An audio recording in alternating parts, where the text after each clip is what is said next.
বিশ্বকাপ উন্মাদনার মাঝেই নতুন বিতর্কে আর্জেন্টিনা ফুটবল অ্যাসোসিয়েশন। আর্জেন্টিনার সংবাদপত্র লা নাসিওনের প্রতিবেদনে এসেছে যুক্তরাষ্ট্রের ফেডারেল প্রসিকিউটর ও এফবিআই এর যুক্তরাষ্ট্রভিত্তিক আর্থিক কার্যক্রম নিয়ে প্রাথমিক তদন্ত শুরু করেছে।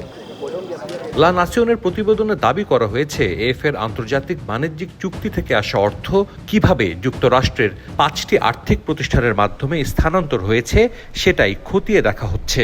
তদন্তকারীরা দেখছেন এসব লেনদেনের কোনো অংশ যুক্তরাষ্ট্রের আইনে অর্থ পাচার, জালিয়াতি বা অন্য কোনো আর্থিক অপরাধের আওতায় পড়ে কিনা। তদন্তের কেন্দ্রবিন্দুতে রয়েছে ট্যুর প্রড এন্টার এলএলসি নামে একটি প্রতিষ্ঠান। গেল কয়েক বছর ধরে এর আন্তর্জাতিক বাণিজ্যিক চুক্তির অর্থ সংগ্রহ ও ব্যবস্থাপনার দায়িত্বে ছিল প্রতিষ্ঠানটি, যে তালিকায় ছিল অ্যাডিডাসের মতো প্রতিষ্ঠানের নামও। ব্যাংকিং নথির বরাত দিয়ে প্রতিবেদনে বলা হয়েছে প্রতিষ্ঠানটি অন্তত $260 মিলিয়ন বিভিন্ন ব্যাংক হিসেবের মাধ্যমে স্থানান্তর করেছে। এছাড়া আরও $57 মিলিয়ন লেনদেনের উৎস ও গন্তব্য তদন্তের আওতায় রয়েছে।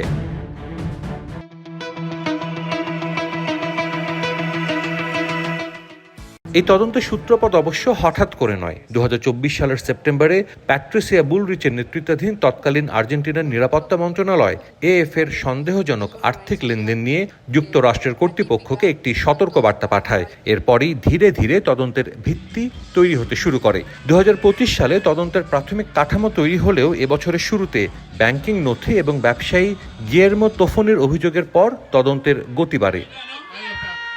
এদিকে তদন্ত চলাকালেই এর সভাপতি ক্লদিও তাপিয়া বিশ্বকাপে আর্জেন্টিনা দলের সঙ্গে যুক্তরাষ্ট্রে অবস্থান করছেন। একই সময়ে নিজ দেশ আর্জেন্টিনায় কর ও পেনশন সংক্রান্ত একটি মামলায় তিনি আইনি প্রক্রিয়ার মুখোমুখি। আদালতের নির্দেশ অনুযায়ী চলমান মামলায় কয়েক মিলিয়ন ডলারের জামানত দেওয়ার পর তাকে বিদেশ ভ্রমণের অনুমতি দেয়া হয়।